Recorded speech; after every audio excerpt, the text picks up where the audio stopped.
ये कहानी एक पक्षीपुर नामक जंगल की है जहाँ पर बहुत सारे पक्षी रहा करते थे। उसी जंगल में एक बिरजू तोते का परिवार भी रहा करता था। बिरजू तोता अपने परिवार के साथ बहुत खुश था, परंतु एक दिन बिरजू तोते की पत्नी बहुत ज्यादा बीमार हो जाती है और बिरजू तोता ये सब देखकर बहुत ज्यादा चिंता में हो जाता है। अरे मेरी प्यारी पत्नी, तुम्हें ये क्या हो गया है? मुझे तो कुछ समझ में ही नहीं आ रहा। तुम इतनी ज्यादा बीमार कैसे हो गई हो? बिरजू तोते, पता नहीं मुझे क्या हो गया है। मुझे तो ऐसा लग रहा है जैसे मेरे शरीर में जान ही नहीं बची है और मैं पूरी की पूरी बीमार हो गई हूँ। तुम किसी वैद्य जी के पास जाओ ना और जाकर मेरे लिए दवाई लेकर आओ जिससे मैं बिल्कुल ठीक हो जाऊँ।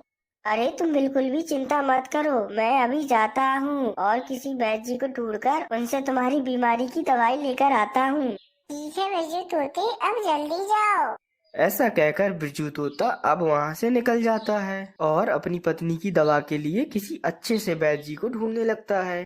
अरे मैं अपनी पत्नी के लिए वैद्य जी को ढूंढने के लिए तो निकल गया हूँ, लेकिन मुझे ये वैद्य जी कहाँ मिलेगा? ये जंगल भी तो इतना बड़ा है, अब मैं वैद्य जी को कहाँ ढूंढूं? अरे हाँ, याद आया, मैंने सुना था उस काली पहाड़ी के पीछे एक वैद्य जी बैठता है। मैं उसके पास जाता हूँ और उससे पूछता हूँ, क्या पता उसके पास मेरी पत्नी की बीमारी की दवा हो। ऐसा सोचकर वो तोता उस वैद्य जी के पास जाने लगता है। वहीं दूसरी तरफ उस वैद्य जी को एक बीमारी होती है। वह वैद्य जी थोड़ी थोड़ी देर में अपनी याददाश्त खो देता था और जो भी उसके सामने होता वो उसे भूल जाता था।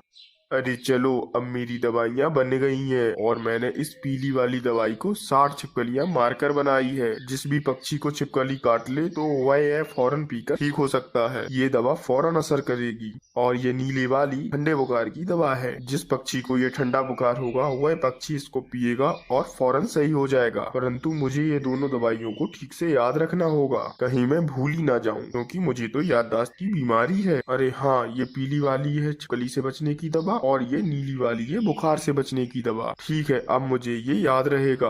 तभी वह वैद्य जी अपनी दवाइयों को याद ही कर रहा होता है कि वह तोता वैद्य जी के पास आकर बैठ जाता है। अरे वैद्य जी, मेरी मदद करो, मेरी पत्नी बहुत ज्यादा बीमार है, उसको ठंडा बुखार हो गया है। मुझे आप कृपया करके कोई दवाई दे दो, मैं अपनी पत्नी को अब ठीक देखना चाहता हूँ। बस इतनी सी बात? मैंने तो अभी अभी ठंडे बुखार की दवाई बनाकर रखी है, मैं तुम्हें दे देता हूँ, चिंता मत करो।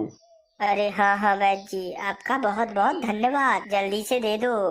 तभी वह वैद्य जी तोते को दवाई दे ही रहे होते हैं, परंतु उसी समय एक मुसीबत आ जाती है। वैद्य जी अपनी याददाश्त थोड़े समय के लिए खो देते हैं और वह भूल जाते हैं कि उनके सामने कौन सी दवाइयाँ पड़ी हुई हैं और वे किस बीमारी में काम आती हैं। अरे वैद्य जी, क्या सोच रहे हो? जल्दी से मुझे दवाई दे दो।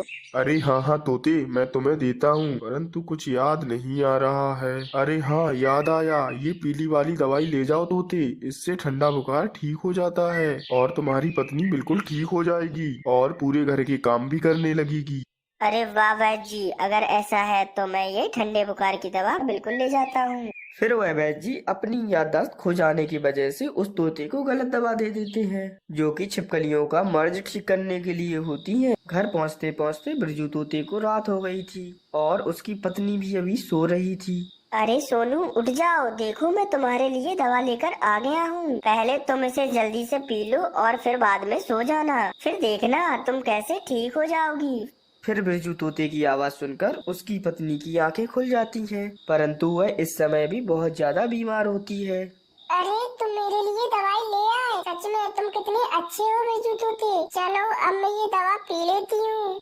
ऐसा कहकर वह तोती उस दवा को पूरा पी जाती है और वह तोती उस दवा को पीने के बाद फिर से सो जाती है। बिरजू तोता भी ये सब देखकर बहुत ज्यादा खुश होता है कि आखिरकार अब उसकी पत्नी ठीक हो जाएगी।